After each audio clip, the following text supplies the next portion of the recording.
एक बार की बात है, एक चतुर और बुद्धिमान बंदर एक नदी के किनारे एक पेड़ पर रहता था। वह अपनी बुद्धिमत्ता और त्वरित बुद्धि के लिए जाने जाते थे। एक दिन कुंपा नाम का एक मगरमच्छ नदी के किनारे आया और बंदर से बातचीत करने लगा। दोनों तेजी से दोस्त बन गए और एक दूसरे की कंपनी का आनंद लेने लगे।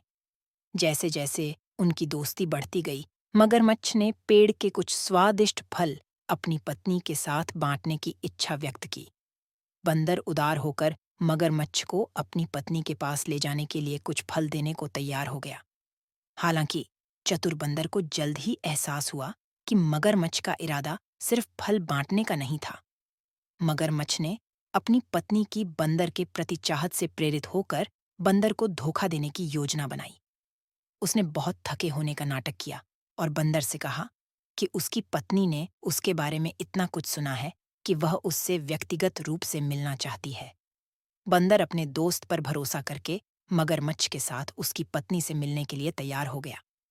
जैसे ही वे नदी में तैरने लगे, बंदर को जल्द ही मगरमच्छ के असली इरादों का एहसास हो गया।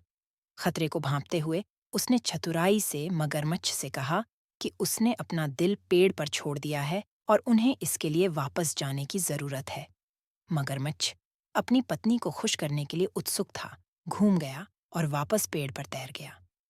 एक बार जब वे पेड़ पर पहुंचे तो बंदर तुरंत सुरक्षित स्थान पर चढ़ गया। फिर उसने मगरमच्छ को उसकी मूर्खता के लिए ताना मारा और समझाया कि उसने उससे चालाकी कर ली है। मगरमच्छ ने खुद को ठगा हुआ महसूस करते हुए अपनी कपटपूर्ण योजना के लिए माफी मांगी, लेकिन बुद्धिमान और सतर्क बंदर ने मगरमच्छ से रिश्ता तोड़ने का फैसला किया। यह